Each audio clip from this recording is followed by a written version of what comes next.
Bonjour et bienvenue à tous à ce nouvel épisode de Racine au macroscope, ce podcast où l'on parle des enjeux de nos pratiques dans les assemblées. Comme on l'avait dit dans notre premier épisode, notre désir dans ce podcast, c'est vraiment de pouvoir discuter, apprendre de la part de personnes avec plus d'expérience que nous sur des sujets qui ont vraiment une relevance. Et puis c'est ce qu'on espère faire et qu'on a le désir de faire ce soir avec Marc Varidel sur le sujet de la louange. Merci beaucoup Marc, c'est un privilège pour nous de t'accueillir ici. Merci de votre invitation. Je me réjouis de pouvoir contribuer à cet objectif. Oui, vraiment, c'est une grande joie pour nous de t'avoir. Merci Marc. Et puis effectivement, moi je me souviens, je pense depuis ma naissance, j'ai chanté certains des chants que tu as composés toi-même, en tout cas, plusieurs dans les reflets, encore dans d'autres recueils, on aura l'occasion d'en discuter. Est-ce que tu es d'accord en quelques mots de te présenter un petit peu, et puis quelle est ton expérience dans la musique et dans la louange? Volontiers. Donc j'ai 66 ans et des poussières. Je suis retraité de l'enseignement là depuis bientôt 4 ans. J'ai arrêté un petit peu avant l'âge parce qu'il y a assez d'autres choses à faire dans la vie. Et puis effectivement la louange m'a occupé assez régulièrement depuis de nombreuses années. En plus de la famille, puisque je suis marié à Liliane, j'ai eu 5 enfants, ils sont tous mariés. On a 7 petits-enfants depuis le début de la semaine. Félicitations. Donc, en plus, merci. Ouais. Un tout petit garçon, tout frais. Là. Ouais. C'est beaucoup de plaisir. On l'a vu hier pour la première fois en vrai, à part les photos. Hein. Ouais. Donc, alors ça c'est l'aspect familial. Et puis c'est vrai que depuis ma jeunesse, j'ai été impliqué de différentes manières dans la louange. D'abord dans la direction de chœurs de famille pour des mariages, chœurs d'assemblée.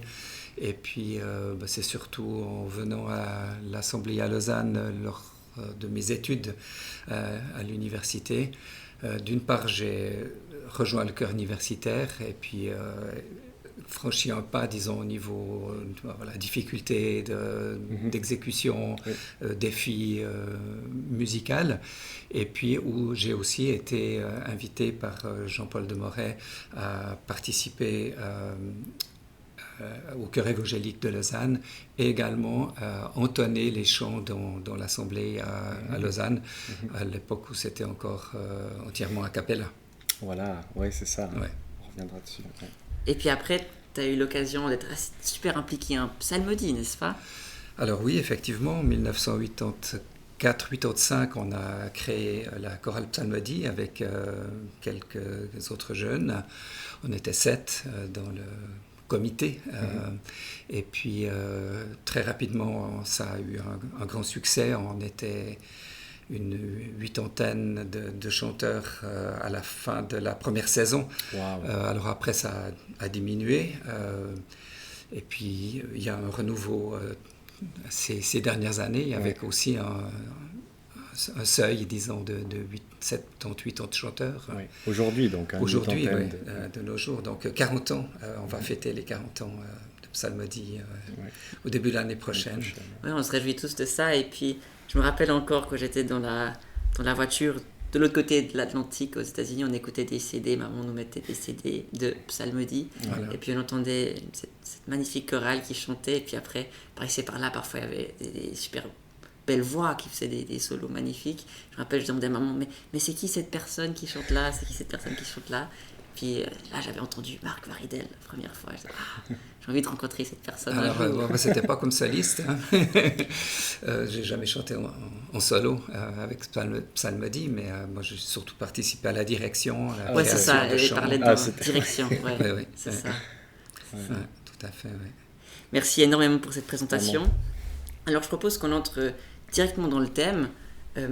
Est-ce que tu pourrais nous dire 2-3 mots sur, quand on parle de louange, on parle de quoi?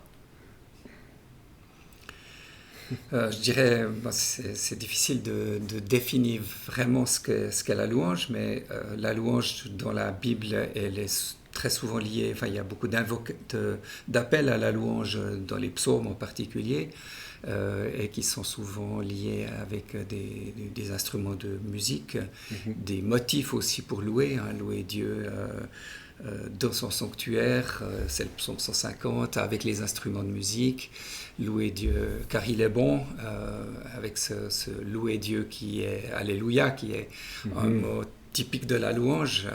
Alors voilà, on peut l'utiliser, il faut peut-être pas en abuser, parce que sinon ça peut perdre de son sens aussi, mais quand même c'est le cœur de la louange. Chanter les qualités qu'on reconnaît à Dieu, ce pourquoi on chante, dire pourquoi on chante, parce qu'on est sauvé, parce qu'il est grand, parce qu'on l'aime, parce qu'il nous aime. Voilà, disons, c'est le cœur qui parle à Dieu, la louange. Et puis si on a à cœur de parler de ce sujet, c'est aussi parce qu'on pense qu'il y a des enjeux liés à la louange, les enjeux communautaires, des enjeux individuels aussi.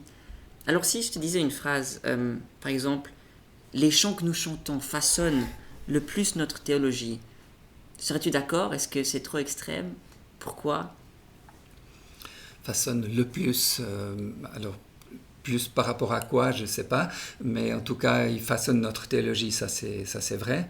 Alors déjà par le contenu, parce que étant donné que souvent les chants, on les répète, alors heureusement pas tous les dimanches, enfin c'est bon d'avoir une variété, c'est pour ça qu'on a aussi plusieurs recueils et puis qu'on en ajoute. Pour pas se lasser, mais en répétant des chants régulièrement, ça s'imprègne en nous, donc ça façonne notre théologie, ça c'est indiscutable, par ce qu'on chante, mais aussi par ce qu'on ne chante pas, par exemple, parce que dans le recueil Hymnes et Cantiques, par exemple, la présence de l'Esprit, oui, il est présent, mais on n'ose pas trop en parler, ou on en parle dans des mots un peu généraux. La Trinité n'est pas très, très, très mise en évidence. Et puis, moi, je crois que la louange est clairement, doit être clairement trinitaire, c'est-à-dire faire honneur au Père, au Fils et au Saint-Esprit. Donc, car nous adorons les trois, en fait. Les trois en même temps. Et puis, pourquoi se priver d'annoncer, de prononcer les noms de l'Esprit, du Père et du Fils.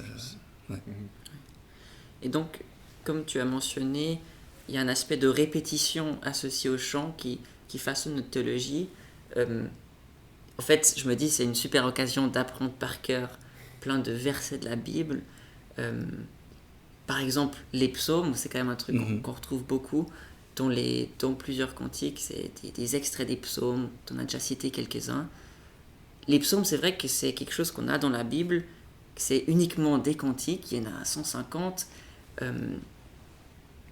et j'ai l'impression, comme un modèle pour notre louange, mais à quel point est-ce qu'on peut prendre ces conclusions et dire, ok, c'est la louange inspirée, la parole de Dieu, du coup, à quel point est-ce que ces psaumes devraient venir influencer la manière dont on loue maintenant?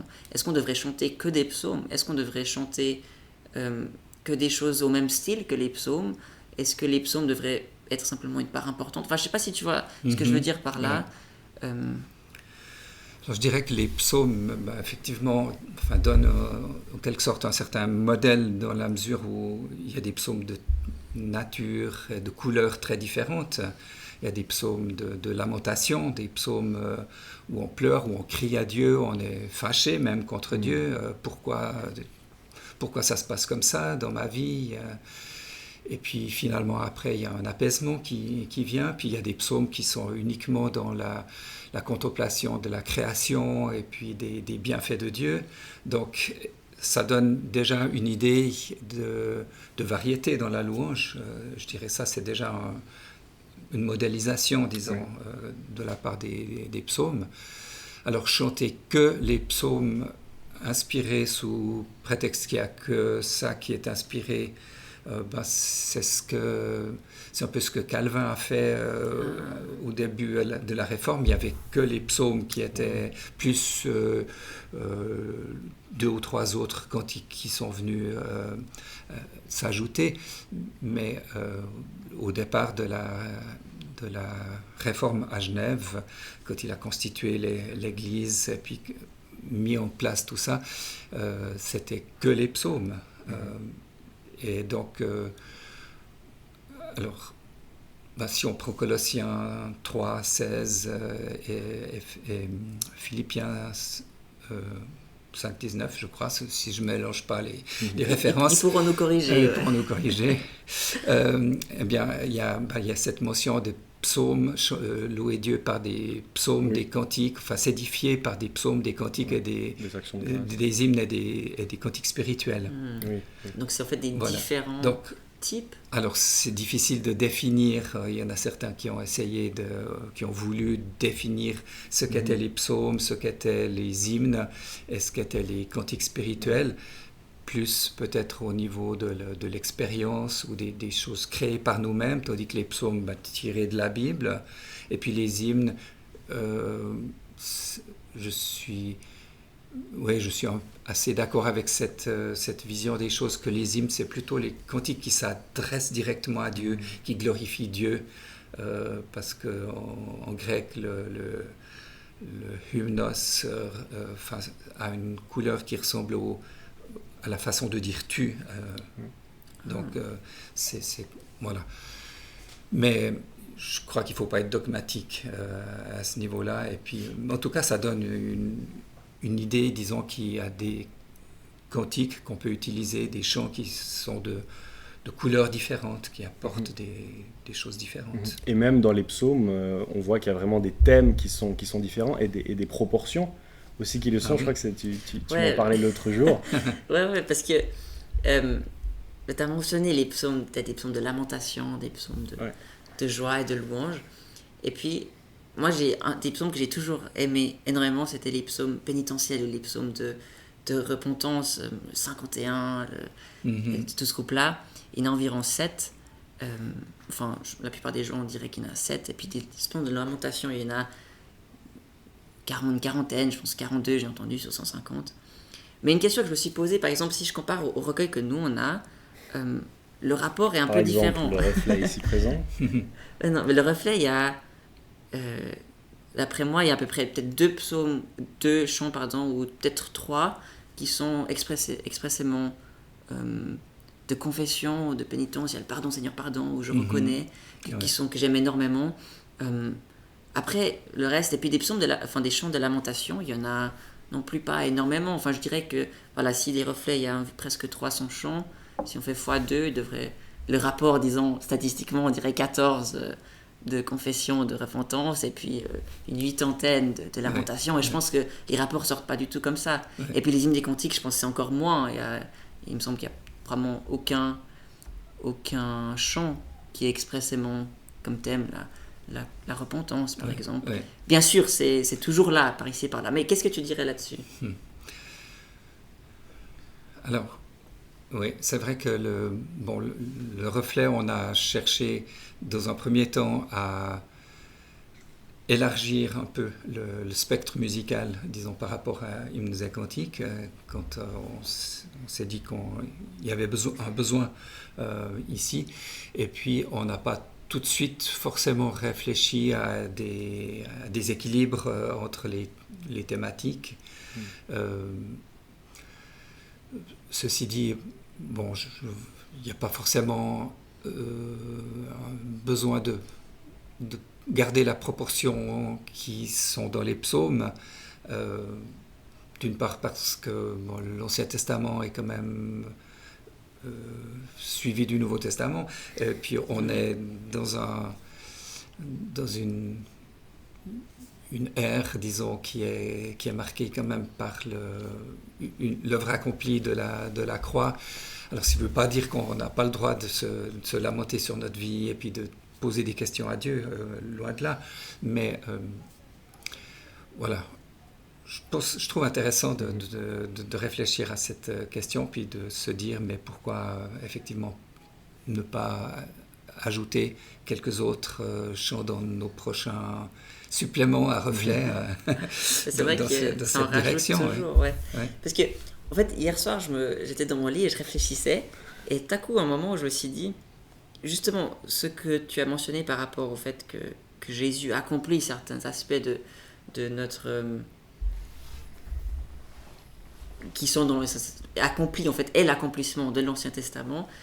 Est-ce qu'on pourrait dire que de nombreux chants, que ce soit dans les hymnes et cantiques ou les reflets, en fait, projettent en quelque sorte ces chants de lamentation, ben on peut les voir en Jésus aussi. Par exemple, est-ce qu'on pourrait dire, c'est comme dans ce passage dans Ésaïe où il dit, ben, ils se lamenteront en regardant celui qui a été transpercé, quand on dit, ces chants hyper touchants, on parle de la crucifixion, en fait, c'est une lamentation pour Jésus, et c'est parce qu'en fait, c'est lui qui l'a pris sur lui-même. Est-ce qu'on pourrait voir la chose comme ça aussi ? Oui, je pense qu'en partie, en tout cas, le fait que dans nos cultes, on utilise beaucoup, enfin, on focalise beaucoup sur la croix autour du repas du Seigneur, par exemple. On s'associe à la peine du Christ. Et puis, alors, parfois au point de peut-être d'oublier trop, enfin, ou de se mettre dans une bulle et puis d'oublier que nos vies, elles sont aussi parfois pleines de difficultés. Et puis que, alors bien sûr que c'est bien de se tourner vers Christ et puis en quelque sorte de ne pas laisser nos difficultés nous mettre en bas. Et puis dans ce sens-là, la louange a toute son importance, mais je pense qu'on devrait peut-être davantage avoir des chants dans lesquels on peut dire parfois notre douleur, nos difficultés. Je pense qu'il ne faudrait pas l'oublier. Ouais. Ouais, merci. Et en fait, on a parlé un peu de reflets, d'hymnes et cantiques. Je me rends compte que peut-être pas tout le monde qui écoute sait exactement ce que sont ces recueils, quels sont leurs contenus. Peut-être qu'il faudrait faire une petite parenthèse là-dessus, si tu pourrais nous expliquer. Oui. Alors, j'ai pas réfléchi vraiment tout récemment à la question, mais disons le recueil Hymnes et Cantiques, il a été constitué petit à petit lorsque les assemblées de frères se sont mises en place dans les années 1880, quelque chose comme ça. Et puis il s'est augmenté progressivement.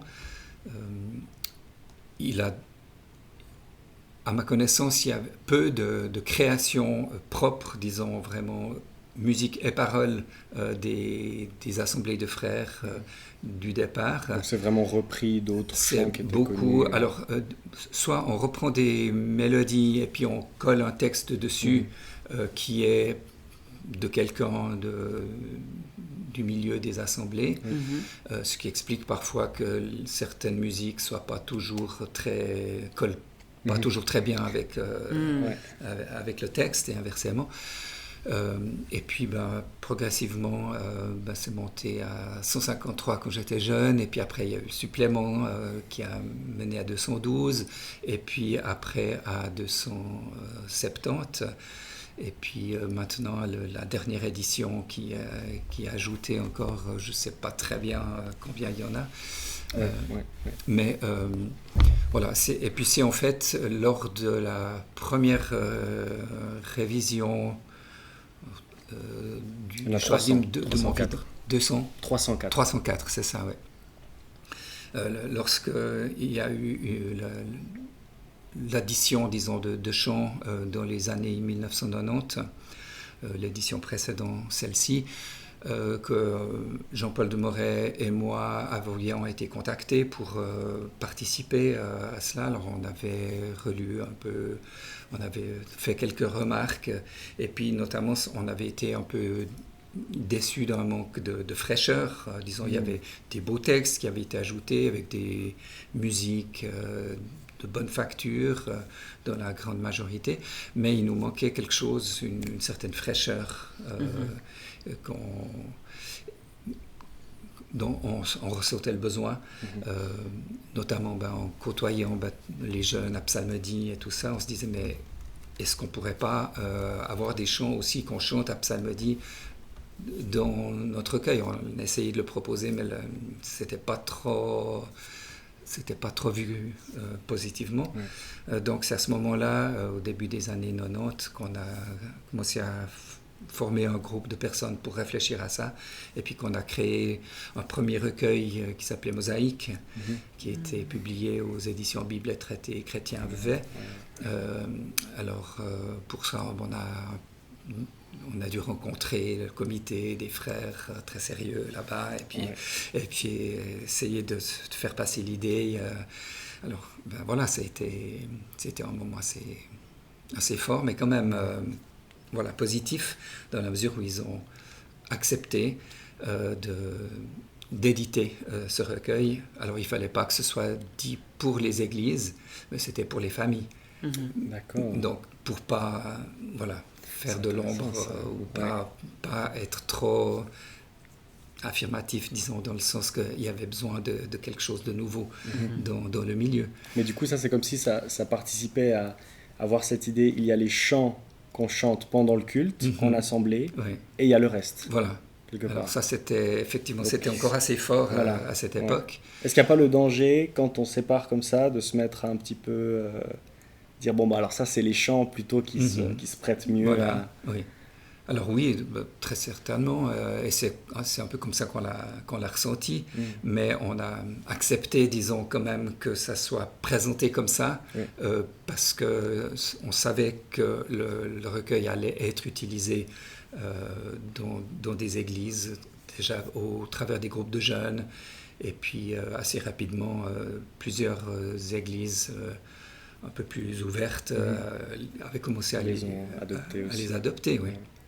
Voilà. Et puis alors après, quand on a voulu augmenter le recueil, c'était plus tellement envisageable, parce que il y avait eu une scission dans les églises, dans les assemblées de frères entre-temps, et puis on s'est tourné vers la Maison de la Bible pour éditer Reflet, et on devait changer de nom, on ne pouvait pas garder Mosaïque, donc c'est pour ça que ça s'appelle Reflet. Alors. D'accord. Voilà. Ouais. Ouais, je pense qu'on aura l'occasion en plus de discuter après de comment est-ce qu'on choisit quel chant on devrait utiliser pour un moment de culte communautaire d'église. Est-ce qu'il y a des hiérarchies à faire ou pas? C'est une question tout à fait passionnante. Mais on y arrivera peut-être après. D'accord, ouais. Merci. Alors, tu parlais tout à l'heure, tu as parlé du mot fraîcheur. Tu as parlé aussi de l'importance un peu dans les reflets, dans cette démarche, d'avoir un contenu plus diversifié au niveau des styles de musique. Oui. Est-ce que ça, c'est quelque chose qui est important? Pourquoi est-ce qu'on a cette diversité musicale? Pourquoi est-ce que c'est utile vraiment? Alors utile, je pense, dans la mesure où on cherche aussi dans nos assemblées à avoir des gens de la jeune génération qui ne sont pas forcément nés dans le milieu et puis qui viennent d'ailleurs, qui sont habitués à des musiques différentes. Et puis je pense qu'il faut éviter d'avoir un choc culturel un peu trop important. Et puis dans ce sens-là, l'ouverture à des musiques, alors je ne parle pas forcément de n'importe quelle musique, rap, rock, on pourrait en reparler, disons, mais simplement des styles musicaux plus légers.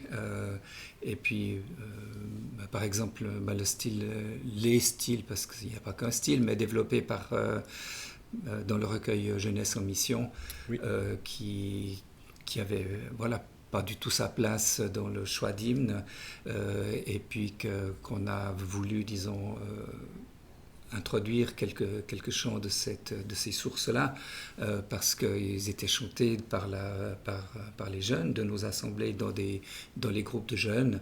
Et puis pourquoi dissocier, disons, pourquoi avoir les chants du groupe de jeunes et puis les chants de l'assemblée, avec cette notion de hiérarchie. de valeur, disons, moindre, des chants plus faciles au niveau du texte aussi, parce qu'il y a le style musical un peu plus frais, disons, plus dynamique, plus rythmé.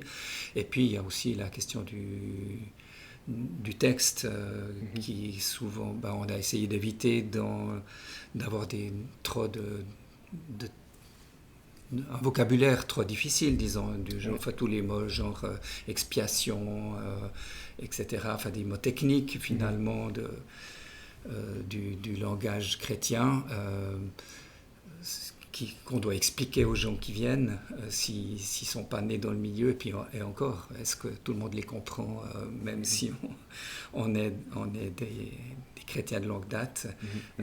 Donc voilà, ça je pense que c'était une nécessité qu'on a vue et qui nous a vraiment porté pour donner à la jeune génération, disons, des chants différents. Parce que quand tu parles de contenu, moi c'est une chose qui me frappe, si on voit tout de suite, on reconnaît tout de suite si tel ou tel chant peut-être proviendrait des hymnes cantiques ou de Jem ou des reflets, qui est peut-être un sort d'entre-deux. Pour moi, les hymnes cantiques, d'un manière j'ai grandi, c'est des chants hyper riches doctrinalement, très poussés, très poétiques. Souvent, enfin, moi je le trouve poétique. Ça, tellement d'images, de figures qui sont peut-être compactées dans un truc. Et je trouve ça hyper fascinant. Et pour moi, c'est un peu la connotation de chant réfléchi, posé, parce que c'est comme ça fait longtemps. D'un autre côté, parfois j'ai la réflexion en lisant les paroles qui sont dans les reflets, que bien que ce soit plus simple, ce sont en quelque sorte des paroles bien plus anciennes, parce que souvent ça reprend directement le texte biblique, ou parfois des textes comme le Magnificat qui a été chanté pendant des très longs moments, Magnificat le Seigneur dans les reflets, ou bien le symbole des apôtres, de nouveau des paroles, disons, très anciennes. Et puis après, il y a Jem, qui encore, enfin, je connais franchement moins bien, donc je ne le ferai pas prononcer, mais je ne sais pas quoi dire. Les contenus sont très, très différents, et pourtant, j'ai l'impression que chacun a sa place quand même. Comment faire que tout le monde apprécie, ou est-ce qu'il faudrait que tout le monde apprécie chaque style de contenu? Alors, je pense que ça devrait aller dans les deux sens, c'est-à-dire qu'il faudrait qu'effectivement chaque génération soit ouverte, et peut-être plus ouverte qu'elle ne l'est. Enfin, c'est un peu pour ça qu'on travaille aussi et qu'on continue de travailler avec Reflet. C'est plus ouverte à accepter, disons, des cantiques de l'autre génération, des autres générations, parce que souvent il y a 2, 3, voire 4 générations qui se côtoient dans nos églises. En tout cas, c'est riche de pouvoir faire cela, et puis de respecter, disons, les chants des uns et des autres. Alors c'est vrai que les choix d'hymnes sont beaucoup plus denses, disons, au niveau doctrinal, et puis permettent, disons, des réflexions, des méditations, disons, finalement, autour de ces textes. Et puis, il y en a beaucoup, disons, que j'apprécie, et puis que je continue d'apprécier, même si je suis un fervent défenseur, disons, de la nouveauté, parce que je crois qu'on a besoin surtout au niveau du vocabulaire, il y a quand même des tournures de phrases dans certains hymnes et cantiques qui sont un peu difficiles à aborder, qu'on doit expliquer. Donc je trouve que c'est pas tellement la place dans un cantique de devoir expliquer les choses. Il faut que ce soit immédiatement perceptible, même si on peut imaginer de chanter ces chants et puis de réfléchir dessus longuement pour comprendre ce que ça veut dire. Mais voilà, je crois que c'est quand même plus un vécu immédiat, disons, qui nous amène, qui nous élève.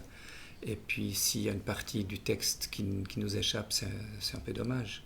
Je trouve ça très intéressant. Puis aussi, quand tu parles de l'aspect intergénérationnel, parce qu'effectivement, donc cette ouverture de pouvoir apprécier d'autres styles, peut-être plus récents.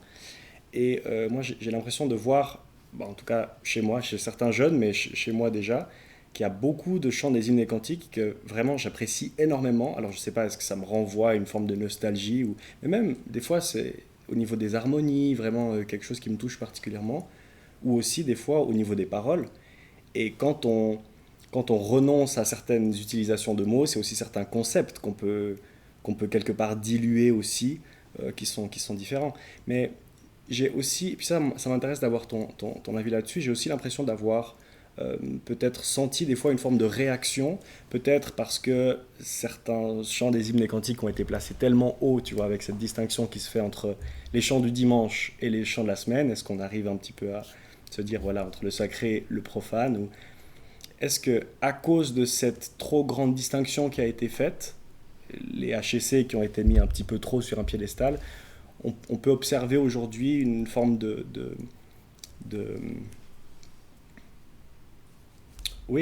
réaction un petit peu, et puis de vouloir une réaction inverse en fait par rapport aux HEC pour ne plus trop les mettre en avant. Alors c'est vrai qu'il y a peut-être de ça, enfin une sorte d'effet de balancier qui est toujours un peu, peut-être à éviter, disons, d'aller trop loin dans l'autre sens. Et en même temps, il y a tellement de jeunes, des assemblées qui écoutent dans leurs oreilles, dans leurs casques, tellement autre chose que ceux qui chantent le dimanche, qu'il y a une sorte de dichotomie. Et puis je trouve que c'est ce fossé, disons, qu'il faudrait un peu Donc rejoindre. C'est super intéressant, parce que du coup, est-ce que ça veut dire qu'un des trucs importants dans la louange, c'est que ça puisse faire un pont entre notre vie de tous les jours, qu'on exprime dans la joie et la tristesse, on a nos interactions familiales, nos interactions avec les copains, la musique qu'on écoute, et puis de soumettre ça, de diriger ça à Jésus-Christ, plutôt que d'avoir deux vies séparées, une vie la semaine et une vie le dimanche. Est-ce que tu penses que le fait d'avoir une musique plus folk ou plus proche de ce que les gens écoutent a un rôle là-dedans, ou est-ce que c'est ça que tu voulais dire? Oui, je pense que oui, c'est ça que je voulais dire. Je crois que la musique qu'on chante le dimanche, qu'on chante en communauté aussi le dimanche, devrait aussi nous porter dans la semaine, dans notre vie quotidienne. Et puis, alors, je ne veux pas dire qu'il faut écouter que de la musique de louange pendant la semaine. Je pense aussi, en tant que musicien, que toute musique, qu'elle soit classique, qu'elle soit moderne, de variété, nous enrichit, disons, au niveau des idées musicales, quand on crée des chants, quand on harmonise, et de travailler que dans un cercle fermé de musique chrétienne, christocentrique, etc. Et puis de démoniser tout le reste de la musique sous prétexte que c'est pas de la musique chrétienne, finalement ça va appauvrir notre art, parce que la musique finalement c'est artistique, c'est un processus créatif, et puis donc on a besoin d'être fécondé, disons, je dirais, la musique chrétienne a besoin d'être fécondée en faisant le tri qu'il faut, peut-être, mais par la musique en général. Mais c'est vrai qu'il y a de tout, hein. Au niveau des styles, il y a vraiment de tout, y compris des musiques chrétiennes. Alors voilà. J'ai fait un petit peu des recherches avant ce podcast. Donc voilà, il y a des groupes de musique vraiment de rock ou de metal, n'est-ce pas, qui sont très très prononcés, même de black metal, de death metal, Je me suis sacrifié un petit peu, j'ai écouté quelques secondes pour avoir aussi une petite idée. Même des groupes de grindcore metal. Donc c'est vraiment des chants gutturaux, enfin, c'est très fort et très lourd. Et en fait, ce que je réalise, c'est que la musique amène certaines émotions, suscite certaines émotions.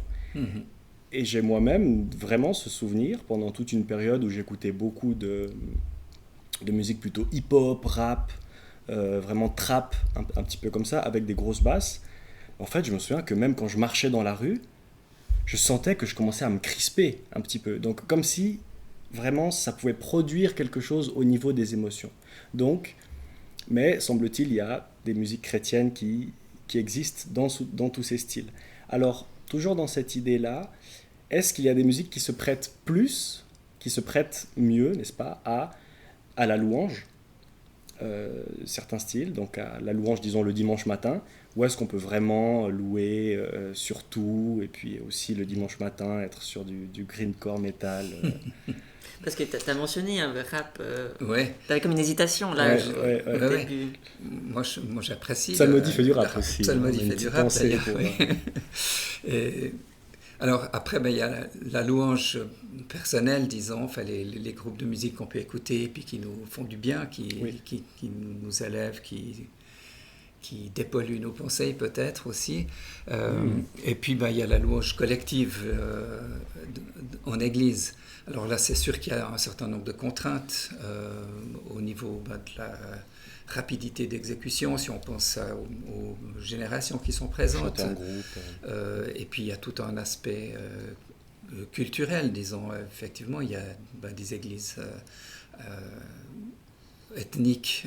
Il y a beaucoup d'églises ethniques maintenant, avec la quantité, disons, de gens qui viennent en Suisse, pour parler de la Suisse, mais de différents horizons. Et puis, chaque église ethnique a sa couleur, son volume en décibels, et puis son style de chant. Avec ou sans sifflet. Voilà. Et puis, donc, pour parler, disons, du mainstream de nos églises, de nos assemblées chrétiennes en particulier, il y a déjà une diversité quand même à l'intérieur de nos églises, mais ça reste quand même assez contenu, disons, au niveau de la diversité. Et puis, voilà, il faut que chacun puisse s'y retrouver. Donc, c'est vrai que ça limite un peu au niveau des styles. Mais... Donc est-ce que ton avis, et ce serait juste de le dire comme ça, c'est qu'il n'y a peut-être pas de hiérarchie de musique en soi, mais on pourrait voir une sorte de hiérarchie de choix communautaire social, basée sur le fait qu'on doit soumettre la musique qu'on utilise, les paroles qu'on utilise, on doit les soumettre à un intérêt plus haut, qui est l'intérêt à ce que la communauté s'élève en fait vers Dieu, ou plutôt qu'elle puisse rediriger ses yeux vers Dieu. Et si une musique ne satisfait pas ça, bien qu'elle peut-être n'ait rien de mal en soi, elle n'est pas fit pour être. Est-ce que ce serait juste caractérisé comme ça? Absolument, oui, tout à fait. Et puis, je dirais que en introduisant des nouveaux chants de reflets régulièrement, on est toujours confronté à ce défi de la difficulté musicale, jusqu'où on peut aller, étant donné que certaines assemblées ont des pianistes bien formés, un groupe musical, voire un groupe musical, et puis d'autres assemblées ont pas forcément des dons très, très marqués dans la musique. Donc, si on veut que ça puisse être utilisé un peu par tous, on se restreint un peu, disons, au niveau de la difficulté musicale, qui peut être intéressante et qui peut apporter quelque chose. Mais alors, on s'est peut-être trompé un certain nombre de fois en faisant nos choix, parce qu'on se rend compte qu'il y a des chants de reflets, des derniers suppléments qui sont un peu difficiles, et puis que certaines assemblées disent ça on va jamais arriver à chanter. Donc, voilà. On y reviendra justement là-dessus. Mais donc là, quand tu parles de ces différents styles, tu mets, j'ai l'impression pas mal en avant, un petit peu comme tu résumais Mircea, l'aspect aussi social qui fait qu'on arrive ensemble à porter notre attention sur plus haut et être dans cette dynamique d'adoration. Donc, si la musique a une portée sociale, est-ce que pour toi, elle a aussi une portée spirituelle? Disons, juste en termes de mélodie, est-ce qu'il y a des mélodies qui peuvent plus élever ton esprit, donc spirituellement, ou moins? Ou bien est-ce que tu conçois vraiment la musique uniquement dans son aspect social? Je pense que toute musique peut véhiculer, disons, le spirituel. Autant une musique dynamique du genre grande et merveilleuse sont toutes tes œuvres, qu'une musique plus planante, plus calme, du genre Tu es Dieu, par exemple d'Exo, qui est un chant que j'aime beaucoup, et qui est riche aussi harmoniquement. Alors je pense que et l'harmonie et la mélodie ont leur influence, disons. Mais alors le spirituel, c'est difficile des fois de le définir. Où est-ce que ça entre en jeu, disons. Parce qu'il y a un aspect spirituel de ce qui est social en soi. Enfin. Oui, vivre quelque chose en communauté, ça n'a pas forcément besoin d'être quelque chose de très élevé pour que ça encourage, que ça enrichisse. Et puis ça, je pense que ça fait partie du spirituel, du lien de l'esprit, disons, entre nous. Et puis bien sûr que c'est véhiculé aussi par le texte. Par le texte biblique, lorsqu'on chante des versets bibliques. C'est pour ça qu'effectivement, dans Reflet, on a cherché à en mettre davantage de textes bibliques en soi. Alors, c'est vrai que c'est un exercice difficile, des fois, de prendre des versets bibliques longs, parce que si on les prend tels quels, au niveau rythme interne, on est vite en désaccord avec une musique qui serait répétitive, strophique, disons.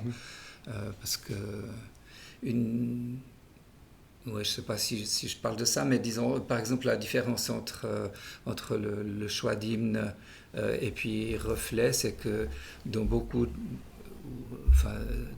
essentiellement dans le choix d'hymne, c'est des strophes qui se succèdent, qui ajoutent, qui construisent tout un propos. Et tandis qu'on a beaucoup plus de chants à refrain dans Reflet, où on a 2-3 strophes et puis un refrain qui revient chaque fois, ce qu'on a très peu dans Hymnes et Cantiques. C'est super intéressant, Et puis, est-ce qu'une de ces choses-là est complètement nouveau? Genre, est-ce que vous avez introduit ça dans la louange d'une manière qui n'était pas présente dans les siècles précédents, je veux dire genre les 2000 ans précédents, ou est-ce que c'est quelque chose qu'on peut vraiment retrouver historiquement aussi? Le fait d'avoir un métrage différent ou un refrain différent que les hymnes. Alors bon, c'est pas forcément vrai en y réfléchissant, en revenant un peu sur mes propos. Disons qu'il y a des chants avec refrain dans les hymnes et cantiques et dans les cantiques de cette époque, disons. En particulier les hymnes de l'armée du salut qui sont très rythmés avec souvent un refrain aussi, mais je pense que c'est une évolution musicale quand même vers une plus grande peut-être une plus grande simplicité d'accès, pour revenir à cela, d'avoir des strophes qui ne sont pas trop denses, disons, au niveau contenu, et puis un refrain qui donne un peu, comment est-ce qu'il faut dire, le noyau, le cœur du chant, et puis qu'on retient peut-être plus qu'une alignée de 5-6 strophes. Oui. Parce que ça revient. Ça revient. Ouais, c'est intéressant parce qu'on peut aussi voir une autre extrême, là où J'ai l'impression que dans certains styles de musique aussi de louange, vraiment on va répéter en boucle certaines paroles et aussi avec au niveau de la mélodie peut-être certaines fréquences qui sont particulières et qui vont susciter, j'ai l'impression, des émotions aussi particulières. Moi j'ai des musiques sur lesquelles je suis tombé, ou même quand on parle de soaking music par exemple, avec vraiment des fréquences qui sont particulières et simplement tu les écoutes, tu sens que tu te détends un petit peu. Donc toujours dans cette idée que la musique, elle va un petit peu susciter des émotions. Et je trouve pas évident de trouver vraiment cette frontière entre je suis prêt à ce que la mélodie de ma chanson aille jusque-là en termes d'émotions suscitées et je souhaite, quant aux paroles, à ce qu'elles puissent avoir aussi cette place pour susciter des... C'est tout le débat sur les émotions. Je crois qu'elles font partie de nous et puis que ça ne sert à rien d'essayer de les mettre de côté, disons. Et puis je pense qu'on a dans nos assemblées pour parler que d'elles, mais ça fait partie aussi. Il y a d'autres milieux chrétiens qui l'ont fait, qui sont devenus très cérébraux, disons, dans la louange, dans tout ce qui se vit en communauté, et puis où on laisse peu de place ou pas assez de place à l'émotion. Et puis ça favorise une certaine dichotomie, disons, entre la vie du dimanche et puis la vie de la semaine, parce que si on n'arrive pas à vivre les choses dans nos tripes, dans nos émotions, si c'est que dans la tête, peut-être que ça a un peu de la peine à avoir un impact sur nous, sur notre vie quotidienne. Donc est-ce qu'avoir des chants qui ont moins de termes compliqués ou moins de paroles vont vraiment, comme tu le dis, un petit peu plus favoriser l'émotion et plus d'être moins cérébral aussi, d'être plus dans le sentir plutôt que dans le réfléchir. Oui, et plus proche de notre vécu de la semaine aussi. Sensible. Très intéressant. Et puis quand on parle un petit peu parce que là on a pas mal parlé de musique, d'instruments aussi, mais en fait notre culture un petit peu des assemblées, comme je l'ai connu, c'est les chants a cappella. Donc d'où est-ce que ça vient de se dire voilà, on met pas d'instruments, on revient à quelque chose d'assez à 4 voix et à 4 voix polyphonique. Voilà. Oui. Alors j'ai beaucoup aimé l'assistance que donnait Jean-Paul de Moret à Lausanne sur l'enrichissement que cela donnait, disons, de chanter à 4 voix, parce qu'il y a les voix aiguës de dames et d'hommes, le ténor, et puis il y a les voix graves de dames et les voix graves d'hommes. Donc ça permet en fait à chacun de participer à la louange et puis de mettre ça ensemble en harmonie. Si on n'a plus qu'une mélodie, alors soit on l'a choisi, et puis c'est un des problèmes peut-être aussi de la louange contemporaine, c'est que souvent on reprend des mélodies de chanteurs en vogue, et puis c'est un ténor, alors il a une tessiture très haute, puis on a tendance à vouloir reproduire la même chose, et puis la moitié de l'assemblée n'y arrive pas à chanter. Donc c'est vrai que c'est pour ça qu'avec Reflet on a voulu garder cette couleur en harmonisant les chants. Et puis alors l'origine, comme je le disais, Calvin par exemple avait dans un premier temps banni les instruments de musique de l'église à Genève, mais ça fait référence aussi à une période, la période du début de l'Église, où on chantait, disons, je dirais du haut Moyen-Âge, avec le grégorien dans les monastères et comme ça, où c'était aussi a cappella, et puis c'était soit que des hommes, soit que des femmes, souvent que des hommes, qui apportait la louange. Et puis d'ailleurs la réforme Luther en particulier, l'Allemagne qui était un peu plus ouvert musicalement parlant que Calvin, avait mis, disons, le chant de la communauté en contraste avec le chant des moines qui était par une élite pour pouvoir chanter ces mélodies compliquées. Oui. Et puis le chant communautaire était le chant des fidèles, donc il fallait que tout le monde puisse y avoir accès. Et puis pour ça, Luther a même repris des mélodies profanes, oui, c'est juste, en les mettant en mettant des textes qui étaient connus de tous, même des chansons à boire. Et puis pour mettre des paroles chrétiennes dessus. Ouais. Comme ça, quand tu penses à cette mélodie, au moins tu es exhorté. Quoi. Voilà. De remplacer l'utilisation mauvaise de ces chants par une utilisation bonne. Peut-être. Voilà, et puis d'utiliser un véhicule musical connu sans avoir besoin d'apprendre quelque chose de nouveau. Quoi. Mais ce qui est super intéressant, c'est que ça revient à ce qu'on a parlé dans les épisodes précédents. Si vous ne les avez pas écoutés, regardez-les parce que c'est intéressant. On voit justement cette influence dans le début des assemblées par d'un côté, du côté allemand, le piétiste, morave, etc. Et du côté de la réforme, Jean Calvin, parce que c'était des gens qui ont été formés dans des écoles théologiques de Lausanne, de Genève, et des écoles de la réforme. Donc c'est intéressant de voir que ça va aussi dans la musique. Et puis par rapport à ce que tu disais, comme le fait d'avoir 4 voix, il y a une beauté à ça. On m'avait déjà fait remarquer, c'est un ami qui m'avait fait remarquer que dans le fait d'avoir 4 voix, ou de séparer un peu la voix masculine et féminine aussi, on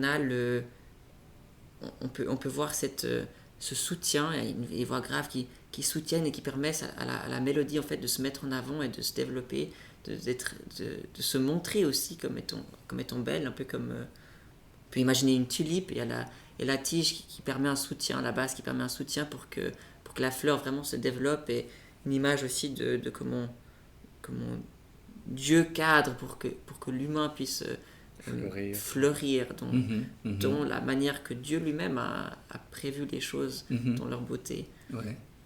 Je sais pas, est-ce que c'est une image qui te parle? Oui, moi, j'aime bien l'image de la tulipe. Là,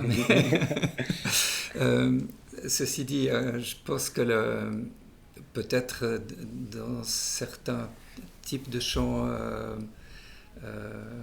a cappella, à 4 voix, on a un peu négligé justement les voix d'accompagnement. Et puis on cherchait que la mélodie, puis le reste c'était des voix un peu pénibles à chanter parce que tout le temps sur la même note, et puis pas forcément la note facile, disons, pour la voix. Donc j'ai beaucoup aimé la manière, par exemple, de Sylvain Jacquard d'essayer de donner dans les harmonisations qu'il a faites de chants qui étaient à une voix, de donner de l'importance aussi aux autres voix, que chacun ait une voix intéressante. Il n'y a pas de raison que ce soit que les dames qui aient des voix intéressantes. Non, elles ont en tant que ténor, elles ont les plus belles voix quand même, mais bon. Tout à fait.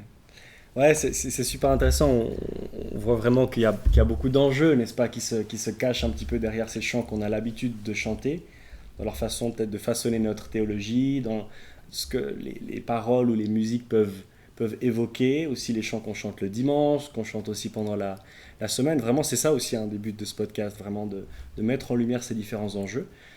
Et effectivement, je trouvais intéressant de voir qu'on peut aussi voir des enjeux qui, lors de choix de certains chants, ou même l'ajout de certains chants dans les recueils, qui vont peut-être aller jusqu'à impacter l'organisation le dimanche matin, ou peut-être même la spontanéité liturgique dont on parlait lors des précédents podcasts, qui sont propres à nos milieux, de pouvoir proposer spontanément un chant, voire même à la disposition spatiale.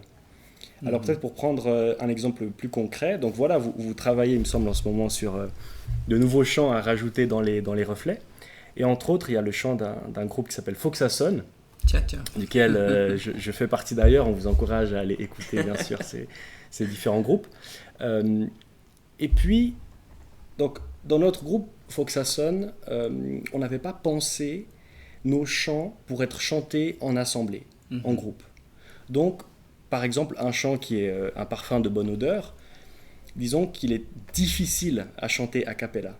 Donc, quelque part, ce choix que vous avez fait de rajouter un chant comme celui-ci va, quelque part, pousser les assemblées locales à peut-être se dire, d'accord, si vous voulez chanter ces nouveaux chants, il va falloir avoir des instruments. Donc, ça aura un impact sur l'organisation.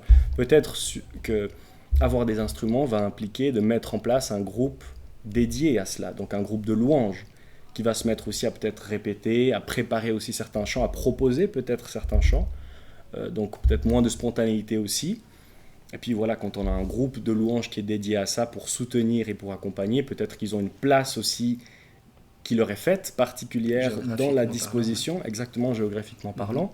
On espère pouvoir parler prochainement aussi du culte, de tout ce qui est propre aux assemblées, qui a aussi un impact sur la façon dont on est organisé. Et donc, quelque part, l'introduction de certains chants peut aller même jusqu'à avoir un impact là-dessus. Est-ce que c'est... Voilà, qu'est-ce que tu penses de ça? Oui, alors effectivement, ça crée un besoin, comme tu dis, effectivement, soit de se former musicalement parlant pour pouvoir accompagner des chants plus difficiles. Et puis, disons, ça, c'est aussi quelque chose que j'aimerais peut-être profiter de dire, c'est que j'encourage les églises aussi à former leurs musiciens, à encourager, voire à financer des cours de musique, des cours d'accompagnement, des cours de chant pour soutenir l'effort de toute l'Assemblée. Et ça, je pense que ça serait un plus.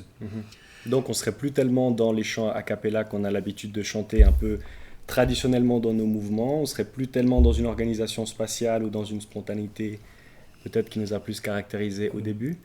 Oui, alors c'est vrai que le chant a cappella, moi je trouve qu'il garde sa place, mais peut-être pas en tant que... sur l'entier du culte.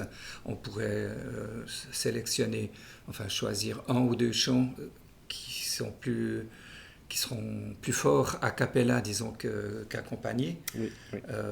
Et puis je pense que ça serait bien de ne pas avoir la systématique de l'accompagnement non plus avec tout un groupe, mais d'avoir aussi des chants accompagnés plus légèrement, alterner un petit peu. Voire par exemple stopper l'accompagnement pour un refrain. Surtout en refrain final, parce qu'après on risque de baisser et puis de ne pas pouvoir reprendre si les instruments reprennent au ton juste et puis que l'assemblée a baissé.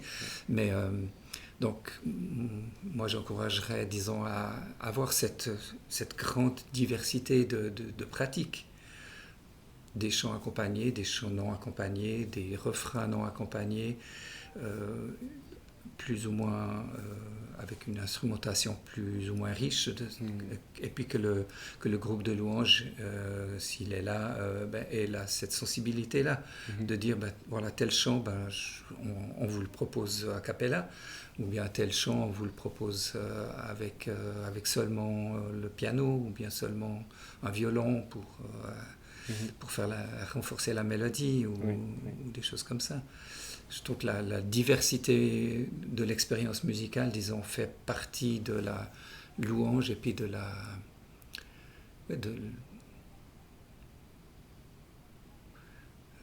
comment est-ce qu'il faut dire? Je me sens plus impliqué quand il y a une sensibilité, une réflexion au niveau musical, répétant que c'est un art finalement aussi, la musique, et puis que ça nous touche. Autant ça peut être une belle image qui nous inspire, ou bien une belle musique qui nous inspire, en plus du texte. C'est super intéressant cette proposition d'encourager la formation pour tout le monde et pour aussi ceux qui sont plus doués dans certains domaines. Et je pense que c'est justement important d'avoir ces réflexions par rapport aux enjeux, d'avoir un équilibre entre qualité et participation collective, parce que si tout est trop difficile, on laisse des gens derrière. C'est d'ailleurs le problème avec des paroles qui sont on chante que des paroles très poussées, ben, de la même manière, si on chante que de la musique très poussée, ben, on laisse derrière des gens. Donc cette variété me parle dans ce sens-là. Et j'ai l'impression, historiquement, ayant lu un petit peu, en me préparant pour ce podcast, de l'histoire de la musique à travers les églises au fur et à mesure des âges, j'ai l'impression qu'on voit un peu ces cycles de... On a de la musique simple et maintenant on se professionnalise, peut-être on crée une université où on commence à faire de la belle musique et tout à coup la congrégation arrête de participer, c'est ce qui s'est passé dans l'église catholique un peu. Donc c'est des chantres maintenant ou des choristes qui vont tout reprendre et les gens ils sont spectateurs et après il y a la réforme et tout le monde est d'un côté et de l'autre. Ils vont maintenant repousser, on va essayer d'avoir un effort collectif de nouveau. Et puis après, donc ça c'est les luthériens, et puis à Bar, et puis petit à petit de nouveau, il y a un aspect de professionnalisation, et on va plutôt écouter plutôt que chanter. Et après de nouveau, il y a le réveil. Voilà, je sais pas, comment faire pour pas tomber dans ce cycle et essayer de garder un aspect où oui, il y a de la professionnalisation et de la qualité, mais on le voit quand même dans des églises autour de nous, je pense. Je pense pas tellement dans nos milieux, mais il y a clairement des églises où les gens sont très spectateurs et sont capables de chanter, les gens qui sont chantés. Ouais. Comment faire? Bonne question.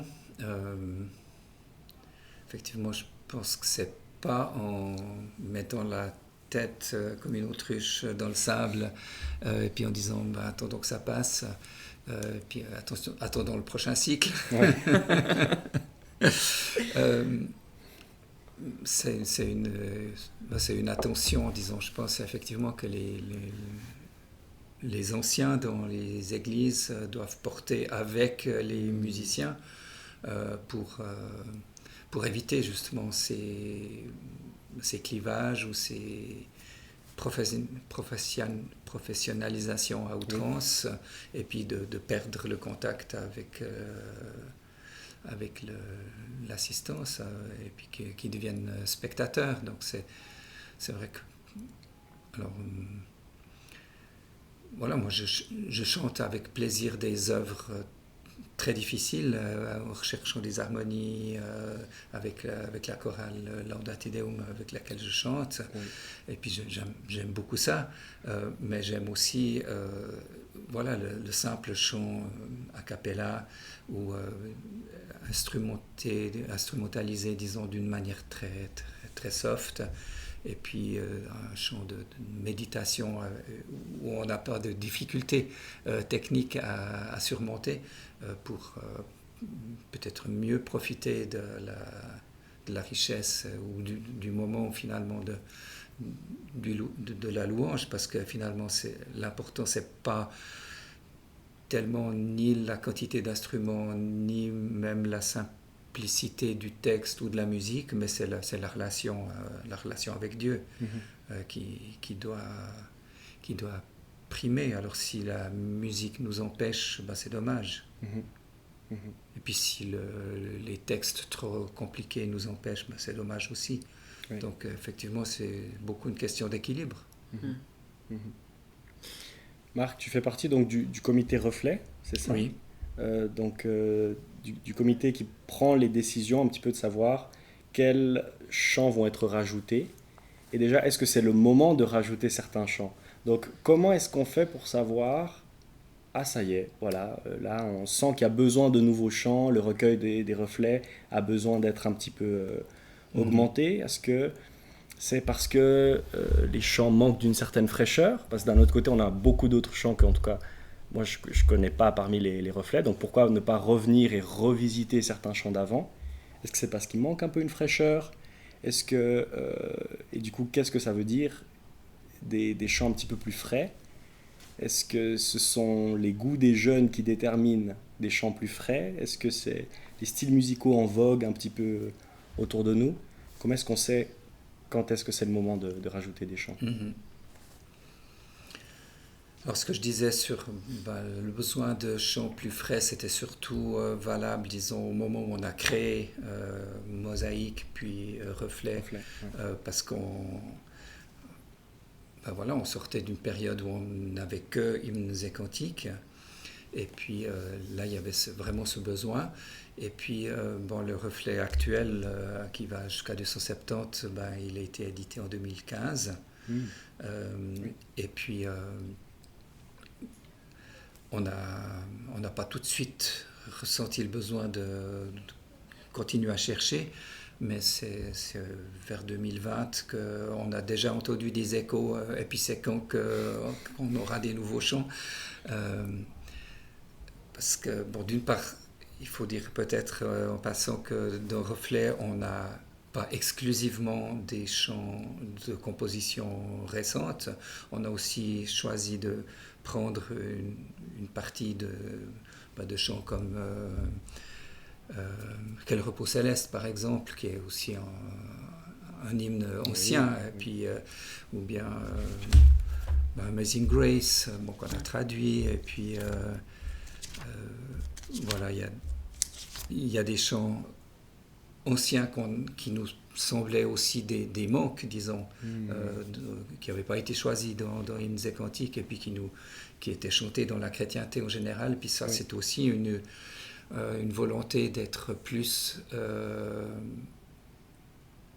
compatible au niveau de la chrétienté en général, et puis pas d'avoir un répertoire de chants qui soit exclusivement assemblé. Il y a aussi une recherche de cohérence.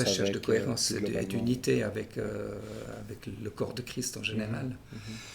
Alors, ceci va un petit peu à l'encontre des chants nouveaux qu'on a introduits, qui sont des compositions propres des membres du groupe, puisque ils ne sont pas connus en dehors du recueil Reflet. Mais on essaye d'une part de les enregistrer pour pouvoir les diffuser, puis faciliter l'apprentissage, et puis d'autre part, une bonne partie des chants qui ne sont pas encore connus viennent ont aussi été chantés par Psalmodie. Et puis au travers de Psalmodie, par exemple, tous les chants de Keith et Christine Getty et consorts, ceux qui travaillent avec eux, c'est des chants qui sont connus quand même une bonne partie dans le monde anglophone, et puis qui sont connus par Psalmodie dans nos traductions. Il y a quelques autres traductions aussi, quelques autres groupes, dans Évangile 21 par exemple, qui traduit aussi quelques chants des Getty, parce qu'ils ont trouvé aussi comme nous que c'était une source intéressante, parce que c'est riche au niveau du contenu, et puis dans un langage musical accessible. Je ne sais pas si j'ai répondu à la question, mais... Oui, en tout cas, merci d'avoir... J'ai l'impression qu'il y a une sorte d'équilibre entre chants anciens qui restent et chants à la mode qui vont peut-être devenir des chants anciens, et ils vont peut-être faire leur preuve à travers le temps. Voilà, et certains pas. Et certains pas. Voilà. Je me dis aussi que chaque nouveau chant, c'est aussi une opportunité pour les jeunes de faire cet exercice. C'est aussi un exercice d'écrire des chants, une manière de mettre au service de l'assemblée, surtout quand c'est des chants qui sont destinés à être chantés communautairement, leur don. Et chaque nouvelle personne qui entre dans le royaume de Dieu a sa place, a un truc à faire, et je pense que Dieu ne détourne pas sa tête de l'effort de chacun à servir, et donc peut-être que certains chants ne seront pas utilisés pour longtemps, parce que voilà, et d'autres chants le seront pour longtemps. Peut-être qu'il faut un certain équilibre, je pense. Ouais. Alors tout à fait, et puis on est prêt, c'est pour ça que les reflets 4, comme on les appelle, puisqu'il n'y a pas encore de recueil, reflets 4, mais on les propose à raison de 10 à 12, il n'y en aura 15 cet automne, enfin au mois de décembre, je pense. On se dit, voilà, c'est une période test. Normalement, en 2028, on devrait les rassembler dans un recueil imprimé, si ça se fait toujours. Parce que, on est aussi... On projette beaucoup. Moi, j'espère. J'aime beaucoup le papier. Mais le papier, je pense que ça garde son importance. Je pense qu'il y en aura. Mais on se garde la liberté de dire, si on a trop de retours négatifs, ce chant, il est inchantable, on n'a pas réussi, ni ici, ni là, à l'éliminer avant C'est intéressant ça. Donc il y a en même temps cette liberté-là qu'on se garde, et puis la possibilité aussi d'encourager des créateurs, des groupes comme Faut que ça sonne. Pourquoi pas, si vous réfléchissez à un chant qui soit plus dans une optique communautaire, on est preneur. Confession ou lamentation. Du coup, pas assez. Pour revenir. Faire monter les stats. Voilà, exactement. Non, mais je suis prêt à faire ça en cheval de bataille. Moi, je pense que c'est important, parce qu'il n'y a pas beaucoup de confessions dans nos églises, mais c'est un autre sujet. Oui, tout à fait. Alors, en parlant de nouveaux chants, on a un nouveau chant à te faire écouter. À vous faire écouter, c'est un chant que vous n'avez jamais entendu, c'est une exclusivité Racine au Macroscope, voilà, donc vous l'entendrez aussi. Et puis on a le droit de faire des commentaires après. Oui, tout à fait, les commentaires sont les bienvenus.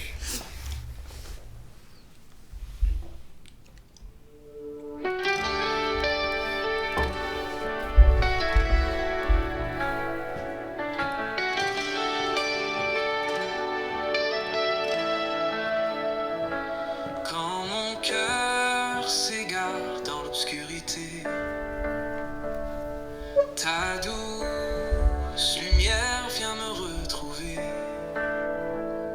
Tu brises mes chaînes, me rends la liberté. En toi seul, Seigneur, je suis restauré. Oh Dieu, mon refuge, ma force, mon chant, je t'offre ma vie, mes jours, mon présent. Ta grâce infinie renouvelle ma foi. Jésus, je te suis, je m'abandonne à toi.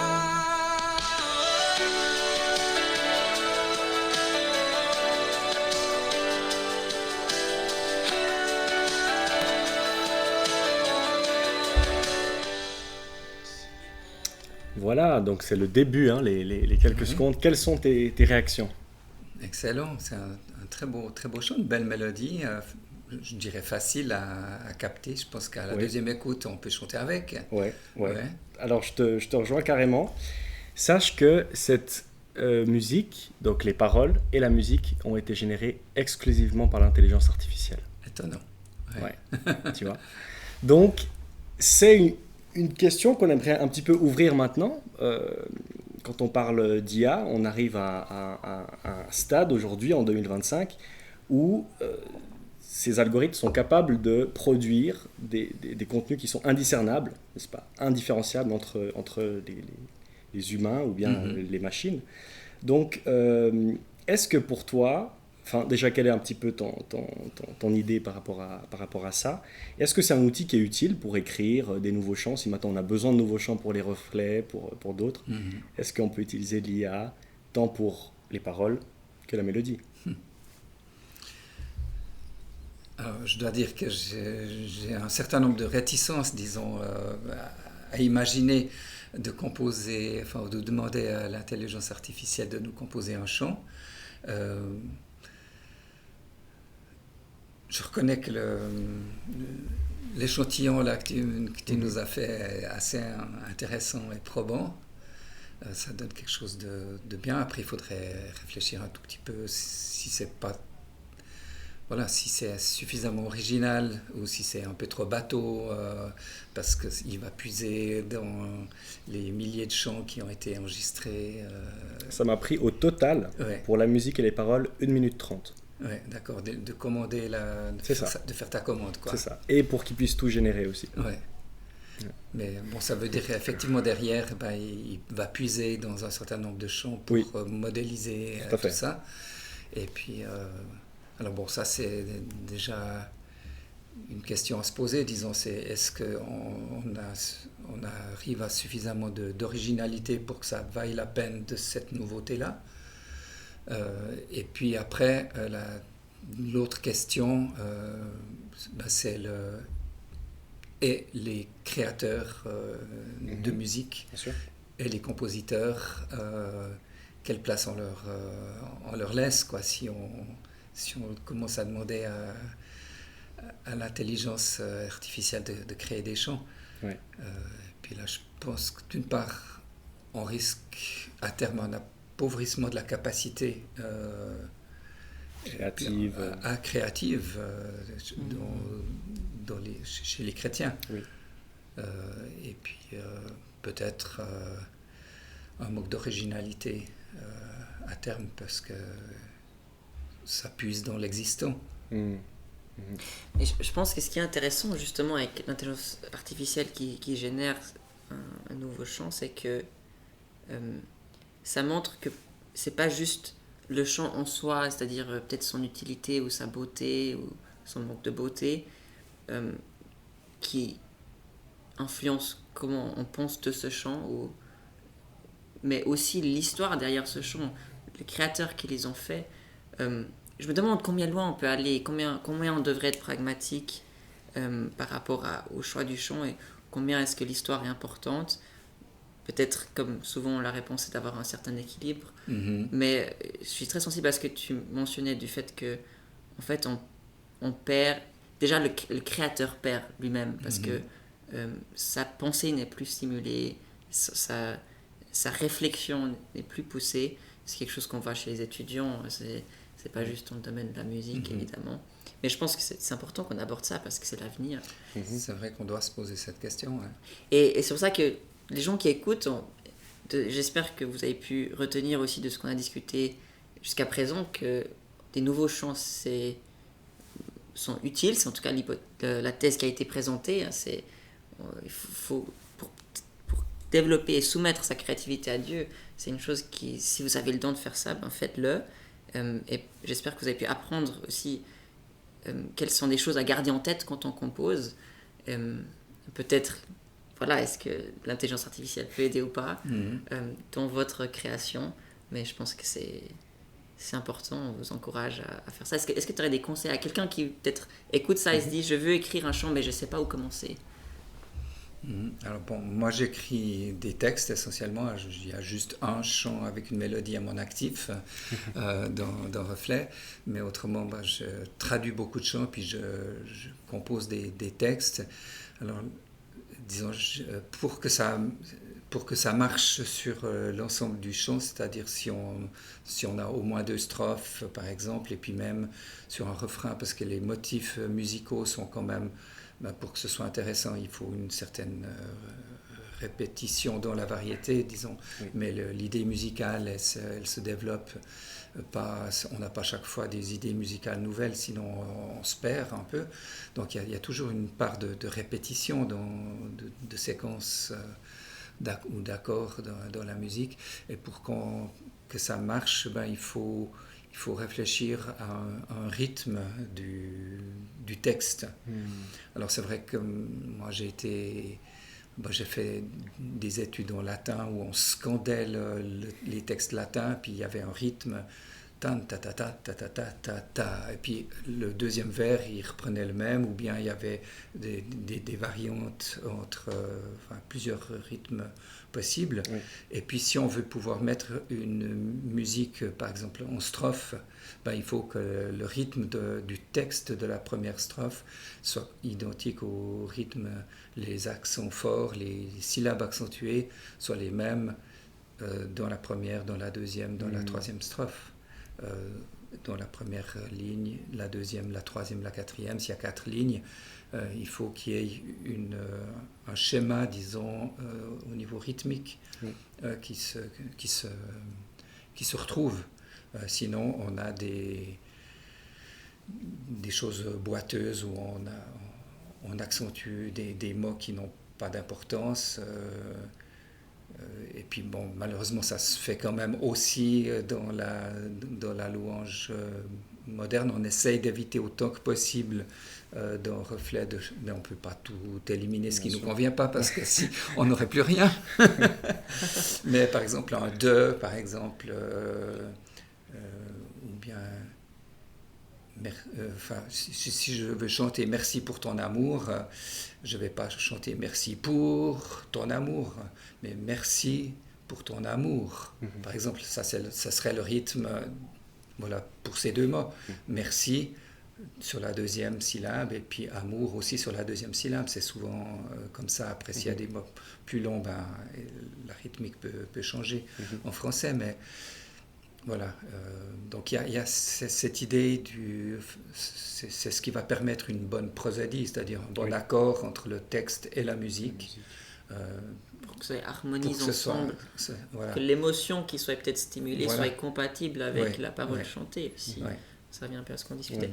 J'ai l'impression que ça en revient pas mal aussi à cette question de répétition. Et je ne sais pas si vous avez pu remarquer au fur et à mesure de ces dernières minutes où on a pu discuter, la répétition est importante pour se rappeler, pour apprendre. Trop de répétition, il n'y a plus de contenu. Voilà. Trop de diversité, il n'y a plus de répétition. Et il n'y a plus rien, on d'idées retient plus rien. qui reste, ouais, exactement. Ouais. Mhm. Ouais, alors, Alors, bah, merci pour ces conseils. Effectivement, donc pour Faut que ça sonne, on te demandera si on a des questions pour de la révision, si jamais, de la prosodie et tout. mais pourquoi On pas, n'hésitera je pas. peux me prêter à l'exercice.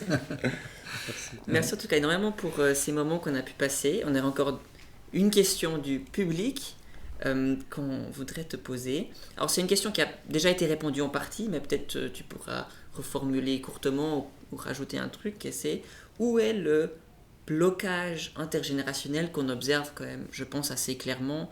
Des jeunes ont de la peine à chanter des hymnes cantiques, des personnes âgées ont de la peine à chanter des nouveaux chants. Pas juste peine en termes de difficulté, mais de la peine aussi, je pense, en termes de volonté ou de possibilité. Mhm. Où est le blocage? Est-ce que c'est plutôt la musique? Est-ce que c'est plutôt les paroles? Est-ce que c'est quelque chose de différent? C'est très difficile de répondre à cette question, je trouve, mais effectivement, en tout cas, c'est un blocage qu'on a observé. Alors, je pense qu'au niveau de l'introduction des nouveaux chants, pour que ça convienne aux personnes plus âgées, il y a la question peut-être de la quantité à la fois. S'il y a trop de chants nouveaux, ben, ils ont tendance à peut-être avoir peur de se lancer, disons, finalement, dans un processus d'apprentissage. Et puis si j'essaye de voir du côté des plus jeunes, alors, bon, certains dont tu es, disons, apprécient encore les hymnes des parents et grands-parents, et puis d'autres peut-être ont de la peine à entrer dans ces styles musicaux qui sont plus solennels, plus sévères, plus classiques, et puis parce qu'il y a eu un fossé, disons, finalement culturel. Oui. Donc ouais. Si je réfléchis, disons, à notre petite assemblée chrétienne à Sainte-Croix, où on est peu nombreux, et puis il n'y a pas la masse, disons, de gens qui sont forcément à l'aise avec la musique. Donc c'est vrai qu'avec Liliane au piano et puis moi à la voix, on est un peu les seuls à tirer. Et puis si... c'est l'équilibre, disons, je dirais, pour faire passer des nouveaux chants auprès des plus âgés. C'est l'équilibre de difficulté et de quantité, disons, de nouveaux chants à distiller petit à petit pour que les plus âgés soient preneurs, quoi, ou restent preneurs. Ce que je me dis, en tout cas, c'est, en tant que jeune, de mon côté, en tant que jeune, on a le luxe de pouvoir rapidement apprendre des choses, d'être flexible aussi. Et je pense que on doit aussi soumettre ça à l'intérêt communautaire plus grand, qui est d'être unis en tant qu'Église sous Christ. Et moi, je suis prêt à, en quelque sorte, soumettre ma flexibilité pour apprendre à apprécier quelque chose quelqu'un de plus âgé apprécie, sachant qu'eux, ils auront peut-être plus de difficultés à apprécier quelque chose que moi j'apprécie. Mais après, voilà, c'est à eux de faire aussi leur propre réflexion là-dessus. Voilà. Moi, en tant que jeune, ça c'est un peu ma réflexion actuelle, et c'est pour ça que je me comporte aussi de cette manière-là. Je suis prêt à en quelque sorte sacrifier pas mal d'éléments de ce que je préfère musicalement pour cet intérêt que je vois comme étant plus grand, qui est l'unité de l'Église. Ouais. Et puis, c'est vrai que je pense que c'est tout à fait à ton honneur et à l'honneur de tous ceux qui pensent comme toi, qui veulent garder, qui veulent faire l'effort finalement de chanter aussi avec, en passant peut-être par-dessus certaines choses qui dérangent dans les chants plus anciens. Moi, je suis un petit peu rebelle, alors j'ai des fois un peu de la peine à apprécier, même s'il y a beaucoup de choix d'hymnes que j'aime beaucoup. Je pourrais en citer rapidement quelques-uns, et puis que je propose aussi de temps en temps. Je ne propose pas que des nouveaux chants, parce que je suis conscient aussi qu'il y a besoin de ce temps d'adaptation. Et puis, mais bon, là, on a, par exemple, suivant la composition de l'Église, ici à Sainte-Croix, par exemple, il y a 3-4 personnes qui apprécient particulièrement les choix d'hymnes. Et puis tout le reste, c'est beaucoup de personnes qui viennent soit d'autres milieux, soit qui n'ont pas une éducation chrétienne dans leur enfance, et puis qui apprécient davantage les chants plus modernes, disons. Donc voilà, il faut faire la balance aussi en fonction de la composition de l'Église, quoi. D'église en église. Merci pour cette réponse. En tout cas, donc on vous rappelle, à chaque fin d'épisode, on pose donc la question du public. Donc s'il vous plaît, envoyez-nous vos questions dans les commentaires. Ça peut être aussi par l'adresse mail qui se trouve dans la description de cette vidéo. Vous pouvez aussi nous contacter simplement personnellement pour poser vos questions pour les prochains sujets qui vont nous occuper. Et on peut déjà peut-être le dire un petit peu maintenant, les prochains sujets. Bon, on espère pouvoir se diriger sur le sujet de l'adoration, du culte, direction du culte. On espère se diriger sur... c'est difficile de dire comme ça, parce qu'on ne sait jamais si ça aura lieu ou pas. Ouais. Mais en tout cas, c'est des thèmes qu'on aimerait bien traiter, voilà, Dieu voulant, au niveau de la mission aussi. Donc voilà, si vous avez des questions que vous posez sur ces différents thèmes, vraiment, vous nous les envoyez avec grand plaisir. Marc, avant de pouvoir conclure, peut-être si tu as quelques mots, donc on parle dans ce podcast d'enjeux. Selon toi, quels sont les enjeux, quel est l'enjeu peut-être principal auquel feront face les assemblées aujourd'hui concernant la louange? Concernant la louange.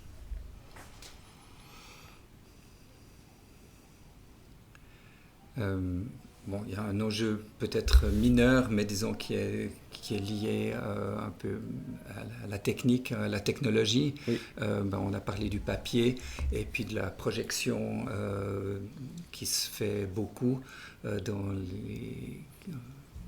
les églises évangéliques, et puis ce qui fait qu'on n'a plus la musique sous les yeux, donc on chante la mélodie. À moins qu'on soit musicien formé, puis qu'on soit capable de trouver une voie d'accompagnement à soi. Oui.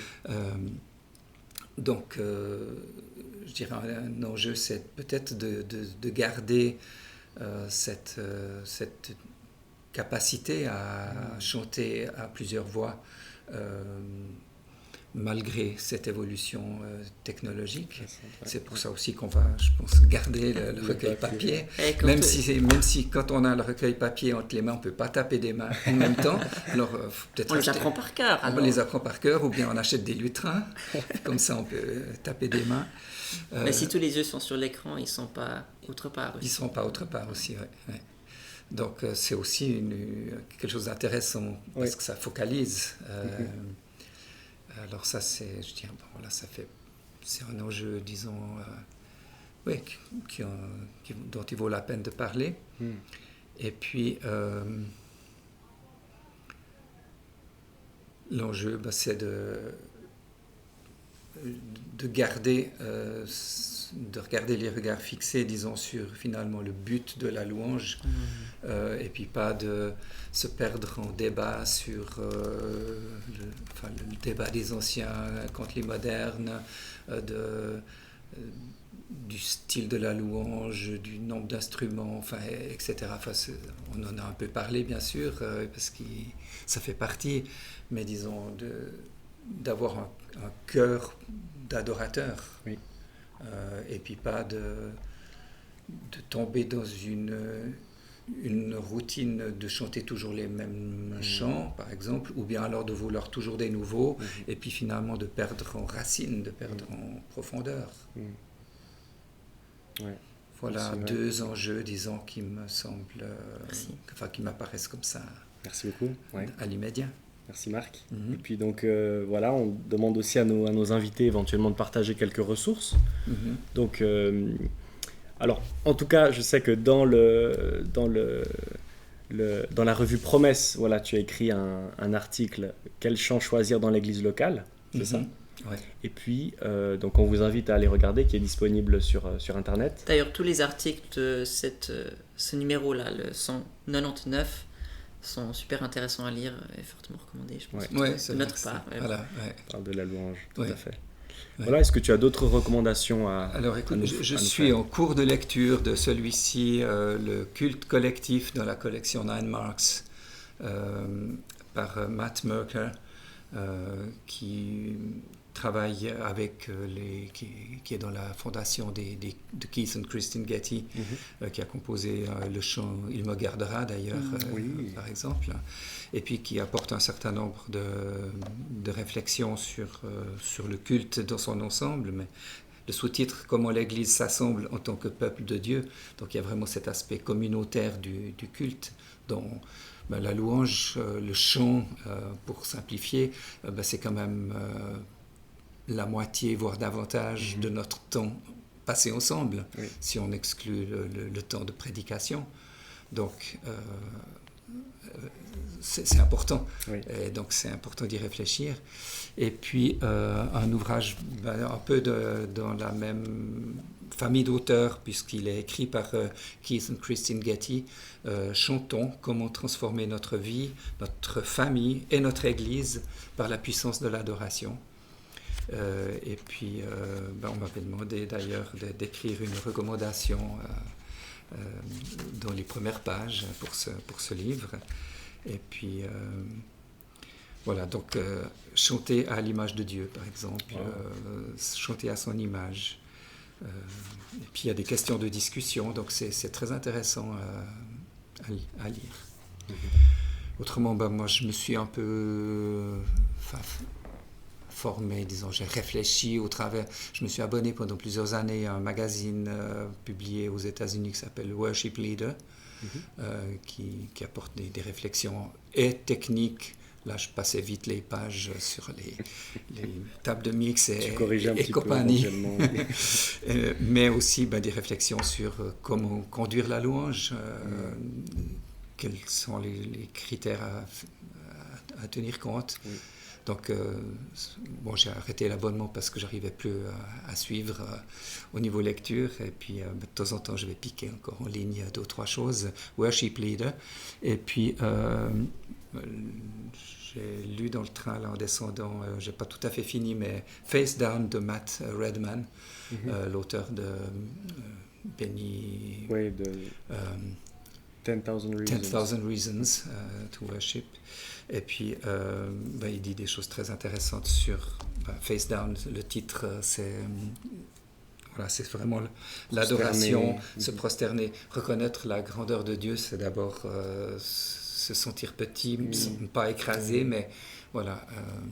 Et puis, il y a des choses intéressantes sur la louange, peut-être pas tout à fait dans ce qu'on a discuté aujourd'hui, mais quand même. Et puis, un des chapitres, c'est The Sound of Sheer Silence, Donc le silence aussi fait partie de la louange. D'ailleurs, il fait partie des psaumes aussi, avec les pauses. C'est là. Donc c'est intéressant aussi de peut-être pas enchaîner tac, tac, tac, puis de garder des temps ou de suggérer des temps. Par exemple, je pense que le président de louange ou bien le responsable du groupe de louange, lorsqu'il y a un groupe de louange, peut proposer entre deux chants un temps de réflexion, un temps de silence, de recueillement. Ça fait partie aussi de cette relation à avoir, que chacun doit avoir avec Dieu, quoi. Voilà, 2 ou 3 ressources. Merci beaucoup. Et on voit aussi, il y a tellement de thèmes et de sujets qu'on n'a pas pu en parler longtemps couvrir. Encore, ouais. Donc voilà, on arrive au bout de cet épisode. Merci à vous pour vraiment de l'avoir suivi. On a pu voir, et tu le rappelais à l'instant, que les chants, cette louange, elle fait partie en tout cas le dimanche matin, peut-être la moitié du temps qu'on passe ensemble, qu'elle façonne vraiment aussi notre théologie, notre façon de comprendre qui est Dieu. On a parlé de différents recueils dans lesquels on a l'habitude de chanter, les hymnes, les cantiques, les reflets, les gems aussi, avec des cultures différentes, avec des emphases qui sont mises plutôt sur certains textes, un certain vocabulaire, certains styles de musique aussi qui évoquent des choses assez différentes. Certains thèmes aussi. Certains thèmes, voilà. Exactement, effectivement, dont on parlait avant. Et donc voilà, ça vraiment est ressorti un peu dans notre discussion, cet équilibre à pouvoir trouver en ayant conscience que les styles de musique vont aussi évoquer certaines choses, mais que c'est en collectif en fait qu'on peut et puis qu'on devrait vraiment trouver cette harmonie au sens vraiment tout premier du terme dans la louange, pour porter nos yeux aussi plus haut. Ouais, ça c'est vraiment quelque chose qu'on veut retenir. Et puis voilà, c'est ce pas aussi intergénérationnel dans ces questions de choix qui se font aujourd'hui. Et on aimerait vraiment encourager tout un chacun à pouvoir écrire. Voilà, c'est pas sans forcément le publier ou l'envoyer à reflet, mais voilà, de pouvoir aussi participer un petit peu comme ça aujourd'hui. Tout à fait, ouais. Si vous avez une musique à nous proposer pour mettre des paroles, ou bien des paroles à nous proposer, on peut toujours trouver quelqu'un qui serait d'accord d'essayer, en tout cas, sans garantie. Hein, mais ça, c'est très précieux. Alors voilà, merci en tout cas de le dire. Ouais, on espère que nos auditeurs, nos auditrices pourront l'entendre. Voilà, un grand merci à vous. Que le Seigneur vous bénisse richement. Et à tout bientôt. Au revoir.